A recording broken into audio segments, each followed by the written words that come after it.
आदरणीय दर्शकों, ज्योतिष के इस एपिसोड में जो हमारा सीरियल चल रहा है युतियों पे, उसमें इस समय आपको सूर्य और चंद्रमा की युति पे 2 कुंडली देना चाहता हूँ।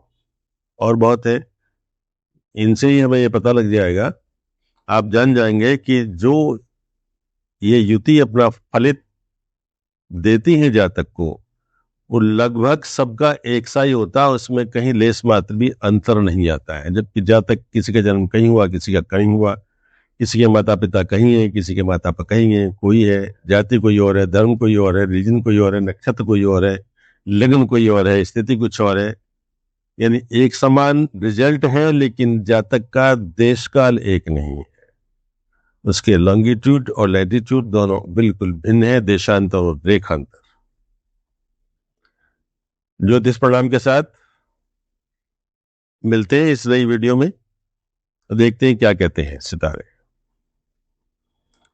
सूर्य को सोलर परिवार का जो कुटुंब है उसका मुखिया माना गया है, और मुखिया का जो रैंक है, जो पद है, वो सबसे ऊंचा, सबसे महान और सदैव पूजनीय और माननीय होता है, प्रशंसनीय है।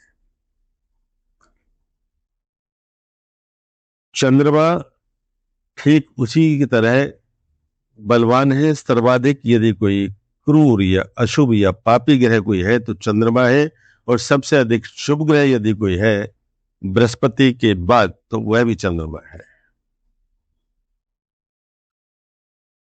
ये एक बालिका की पत्री है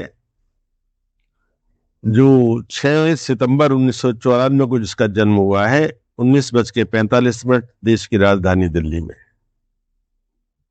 आप बीडीएस हैं, डॉक्टरेट की है आपने, डॉक्टर हैं आप, दांतों के डॉक्टर हैं। ज्योतिष ग्रंथों के सूत्र ये कहते हैं कि सूर्य और चंद्रमा की यदि युति होती है तो व्यक्ति पत्थर से काम करता है, शिल्प का काम करता है। तो मैं ये मान सकता हूँ, आप भी मान सकते हैं कि दांत पत्थर के ही है, बेशक हड्डी ही है, वह बोनी है, टोटल कैल्शियम है। पर ये कि हम ये मान सकते हैं कि चलो ऐसा ही काम करते हैं, तो बीडीएस उन्होंने किया। लेकिन एकादश भाव में सूर्य और चंद्रमा की युति है। तुला लग्न की पत्री है, तुला लग्न में बुध, राहु और शुक्र है, सप्तम में केतु है, शनि पंचम में वक्री है, और बुध इनके 12वें भाव में कन्या के हैं, मंगल मिथुन राशि, ये इनकी पत्री।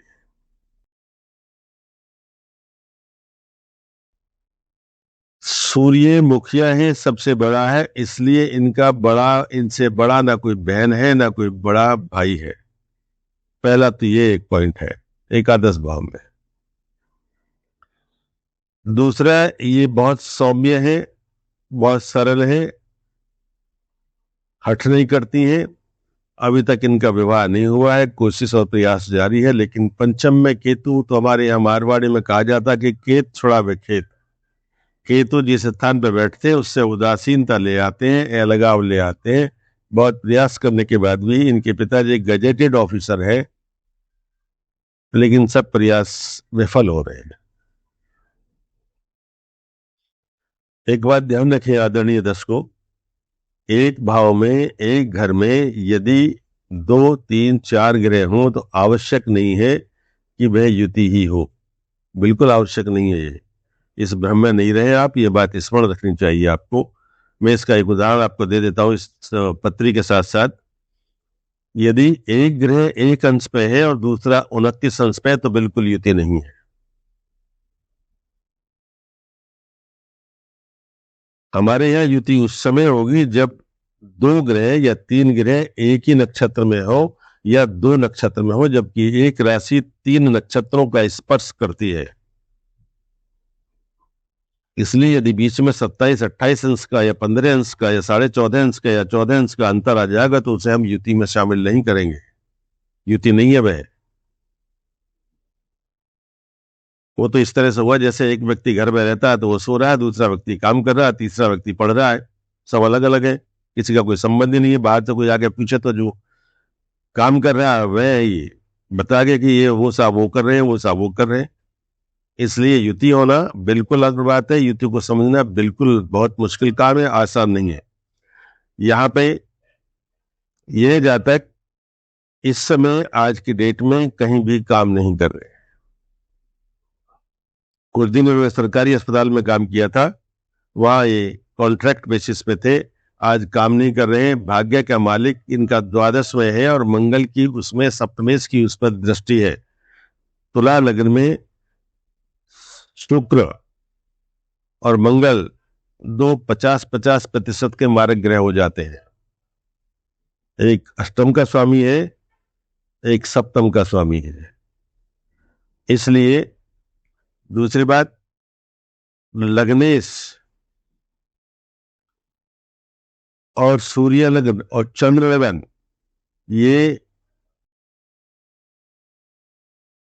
दो लग्नों का या 3 लग्नों का 3-11 का संबंध है, जिसे हम अधिक शुभ नहीं मान सकते।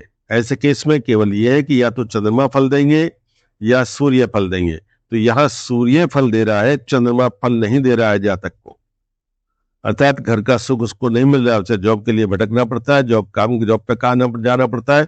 अपना अपना खुद का मकान नहीं है इनके पास। ये देख लीजिए। दूसरी पत्री में इसी उसमें ले रहा हूं।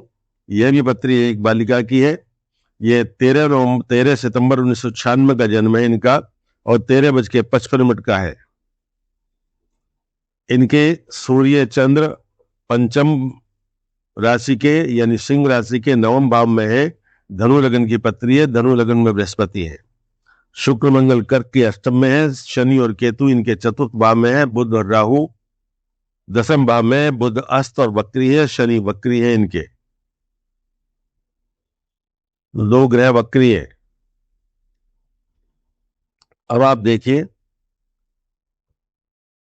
बृहस्पति ये लग्न में होते हैं तो व्यक्ति थोड़ा सा हठी हो जाता है। केवल हठी होता है, जिद्दी नहीं होता है, असंस्कारी नहीं होता है। लेकिन यह सूर्य और चंद्रमा की युति पंचम से पंचम यानी विद्या के क्षेत्र से पंचम भाव में अर्थात नवम में गई है। जहां सूर्य है तो कारक भाव नाशा है, यहाँ पे सूर्य यह यहाँ बैठे हैं। तो यह लड़की अपने पिता का बिल्कुल सम्मान नहीं करती है। यह नॉर्वे से एमएससी फूड टेक्नोलॉजी में करके आई है। खाना बहुत अच्छा बनाती है, कभी रेस्टोरेंट चलाती है तो इसका बहुत अच्छा चलता है, वरना कभी ताला लगा देती है, बिल्कुल नहीं सुनती। अपमान क्या होता है अच्छी तरह जानती है, सम्मान बिल्कुल भी नहीं करती है और अपने पिता को तो फूटी आंख देखना नहीं चाहती है। शुक्र मंगल अष्टम में है।